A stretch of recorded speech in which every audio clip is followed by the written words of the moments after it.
Shalom saudaraku yang dikasihi Tuhan, senang berjumpa dengan saudara di dalam program Renungan Harian GKI Sangkrah tepat pada hari ini, hari Kamis tanggal 28 November 2024. Mari saudaraku dimanapun saat ini saudara berada, mari bersama kita datang kepada Tuhan memohon hikmat dan bimbingan daripadanya.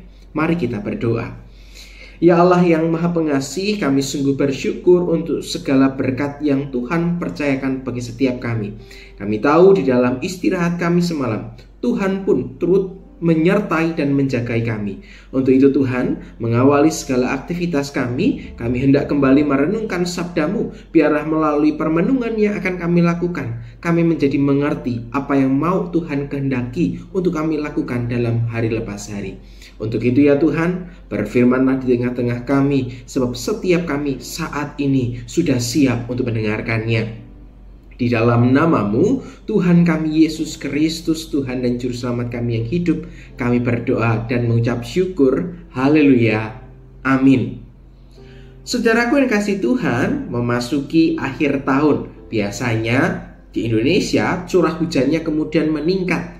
Dan itulah yang kemudian dikenal dengan musim penghujan. Ya, tidak terasa semakin akhir tahun ini hujannya makin deras. Beberapa hari yang lalu di Solo saja sempat terjadi hujan es. Hujan yang cukup deras disertai oleh angin dan petir. Nah saudara, mengingat peristiwa ini maka ada sebuah pepatah yang mengatakan sedia payung sebelum hujan. Nah nampaknya pepatah ini selalu mengingatkan kepada setiap kita saudara, untuk dimanapun kita diajak untuk selalu bersiap sedia.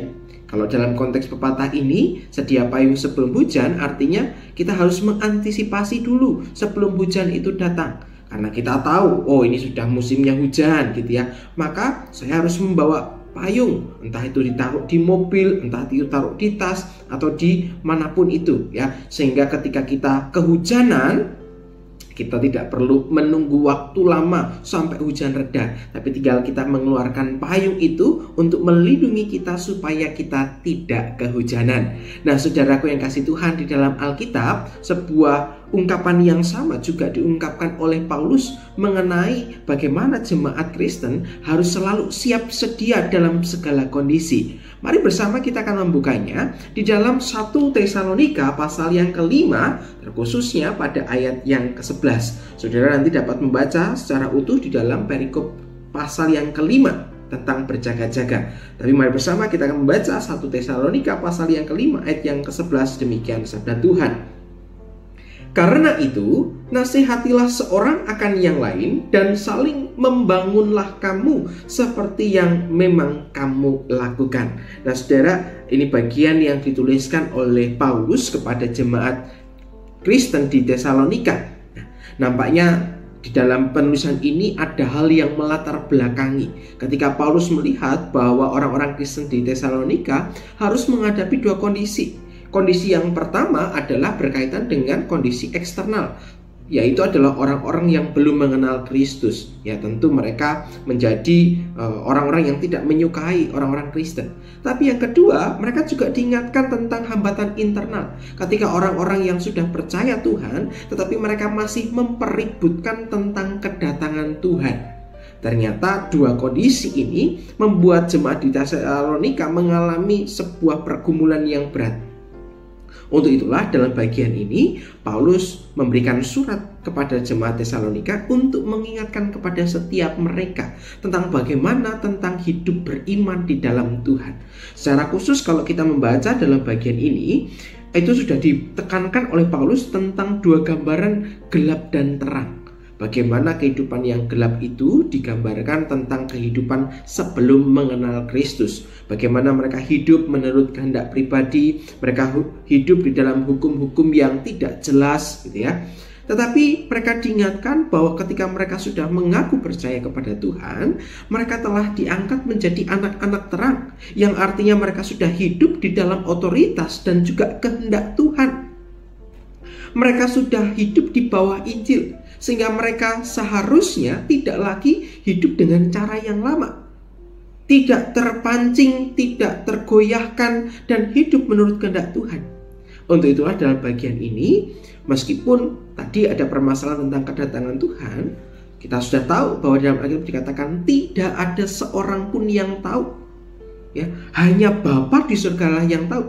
Maka dalam bagian ini Paulus ingin menekankan kepada jemaat di Tesalonika supaya mereka selalu berjaga-jaga dan selalu konsisten dalam penantian kedatangan Tuhan.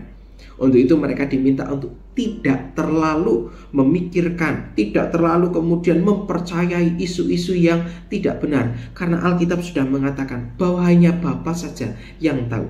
Dan itu menjadi sama dengan apa yang diungkapkan di dalam Injil Matius pasal yang ke-24 ayat 43. Bagaimana kedatangan Tuhan itu tidak diduga, setiap umat diminta untuk menanti dengan setia.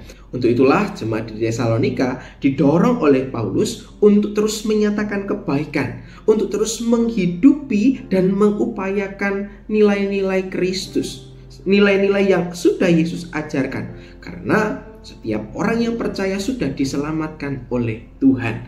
Nah, saudaraku yang dikasihi Tuhan, ketika Tuhan menghendaki Paulus untuk menyapa jemaat di Tesalonika, nampaknya ayat ini juga mengingatkan kepada setiap kita.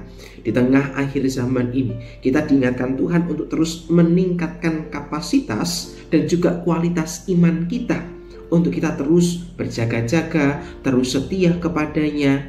Untuk itu, mari bersama-sama kita melakukan 3B di dalam hidup menanti Tuhan. Yaitu yang pertama adalah berupaya, yang kedua adalah bergumul, dan ketiga adalah berjuang.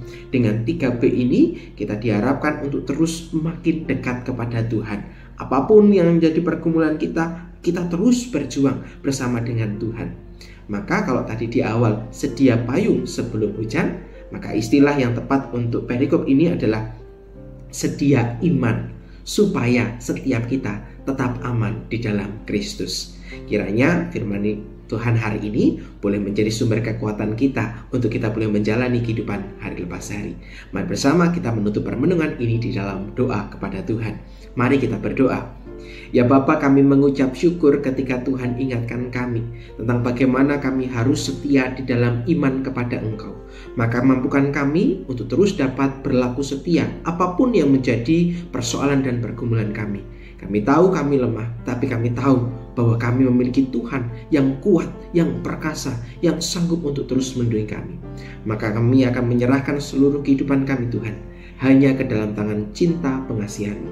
Di dalam nama-Mu Tuhan kami, Yesus Kristus, Tuhan Sang Penyelamat kami yang hidup, kami berdoa dan mengucap syukur. Haleluya. Amin. Saudaraku yang kasih Tuhan, demikianlah permenungan kita hari ini. Selamat melanjutkan perjuangan iman bersama dengan Tuhan. Tuhan memberkati kita semua. Sampai jumpa, Tuhan memberkati.